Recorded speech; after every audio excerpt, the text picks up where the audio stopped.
Assalamualaikum warahmatullahi wabarakatuh.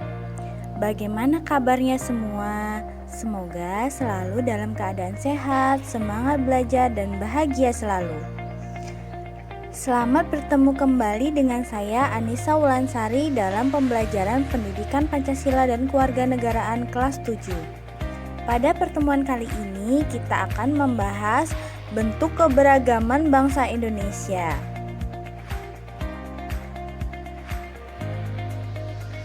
Keberagaman suku di Indonesia. Suku bangsa merupakan suatu golongan manusia yang terkait oleh kesadaran identitas dari perbedaan kebudayaan. Keberagaman suku di Indonesia. Menurut Kamus Besar Bahasa Indonesia, suku bangsa adalah kesatuan sosial yang dapat dibedakan dengan kesatuan sosial lain berdasarkan kesadaran akan identitas perbedaan kebudayaannya. Perbedaan suku bangsa satu dengan suku bangsa yang lain di suatu daerah dapat terlihat dari ciri-ciri berikut ini. Yang pertama, tipe fisik seperti warna kulit dan rambut. Ada yang berambut keriting, lurus, lalu warna kulit hitam, sawo matang, putih, dan sebagainya. Yang kedua, bahasa yang dipergunakan, misalnya bahasa Batak, bahasa Jawa, bahasa Madura, dan lain-lain. Yang ketiga, adat istiadat, misalnya pakaian adat, perkawinan, dan upacara kematian. Lalu ada ciri kesenian daerah, misalnya tari jengger, tari serimpi, tari cakalele, dan tari sudati.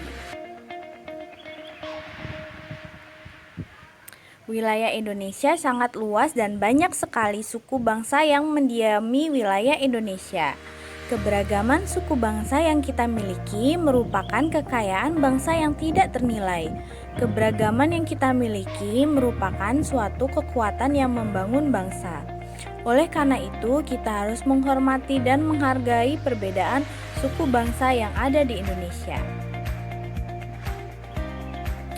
Untuk menghargai suku bangsa dapat dilakukan dengan cara berikut ini. Yang pertama, tidak menilai suku bangsa yang lain dengan nilai yang berlaku pada suku bangsa sendiri. Ikut menyukseskan kegiatan yang diadakan oleh masyarakat yang berbeda adat istiadat dengan kita. Tidak menganggap suku bangsa sendiri paling baik dibandingkan suku bangsa yang lain.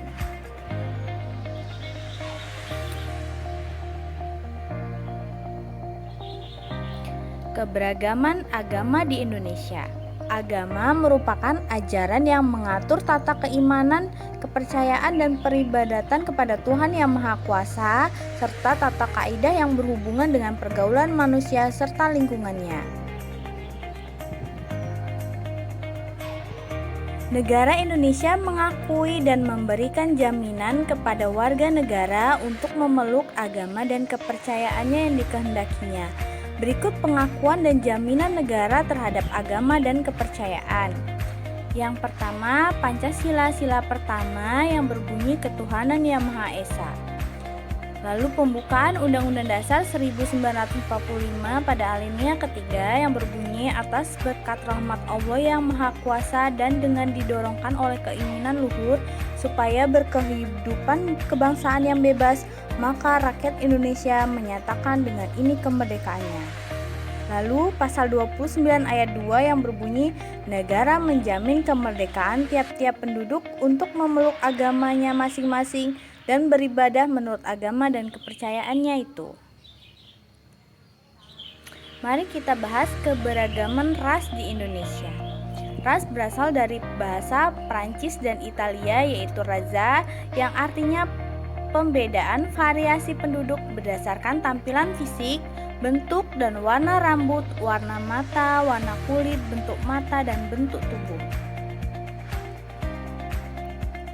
Ras adalah suatu kelompok manusia yang memiliki ciri fisik dan garis keturunan yang sama. Mari kita bahas kelompok ras yang ada di Indonesia. Yang pertama ada kelompok ras Papua Melanozoid Mayoritasnya berada di Papua, yaitu di Pulau Aru dan Pulau Kai. Yang kedua, kelompok ras Negroid, contohnya orang Semang di Semenanjung Malaka dan orang Mikopsi di Kepulauan Andamana. Yang ketiga, kelompok ras Vedoid, antara lain orang Sekai yang di Siak Riau, orang Kubu di Sumatera Selatan dan Jambi, orang Tomuna di Pulau Muna, orang Enggano di Pulau Enggano, dan orang Mentawai di Pulauan Mentawai.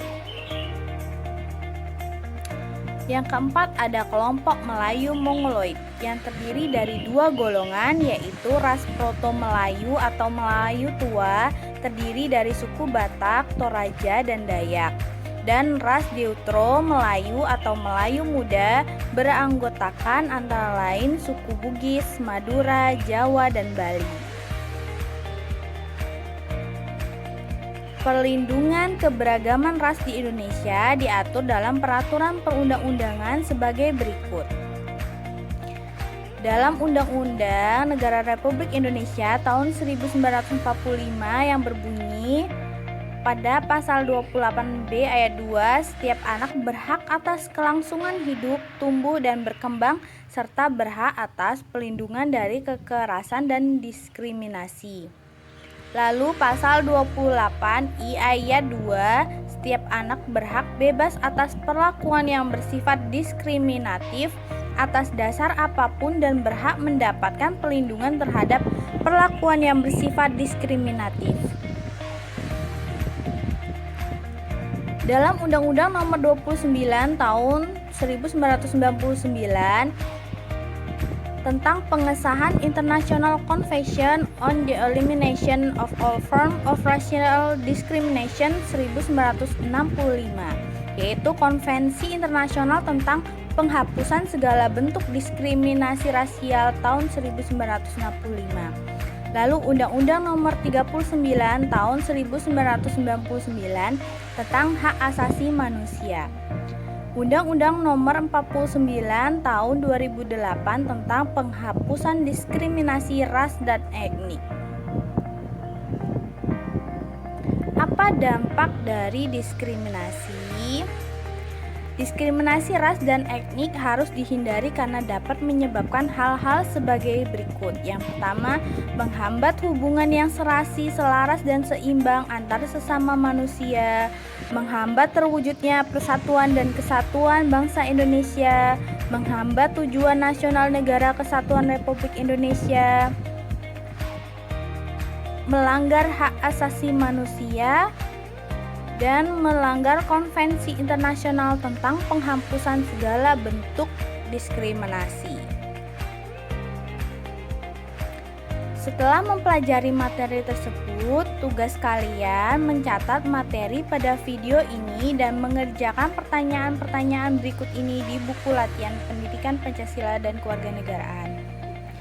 Jawablah pertanyaan di bawah ini dengan benar. Apa yang dimaksud dengan keberagaman? Mengapa keberagaman dapat menjadi tantangan bagi bangsa Indonesia? Bagaimana cara menghargai perbedaan suku bangsa di Indonesia? Mengapa keberagaman di Indonesia harus dijaga dan dilestarikan? Yang kelima, berikan contoh sikap toleransi dalam keberagaman suku. Baiklah, setelah mempelajari materi, jangan lupa mengerjakan soal-soal di rumah. Dan ingat, perbedaan kita dengan orang lain tidak menunjukkan bahwa orang lain lebih baik dari kita atau kita lebih baik dari orang lain. Baik dan buruknya penilaian orang lain kepada kita bukan karena warna, rupa, dan bentuk, melainkan karena baik dan buruknya kita berperilaku. Ibu akhiri pertemuan kali ini. Wassalamualaikum warahmatullahi wabarakatuh.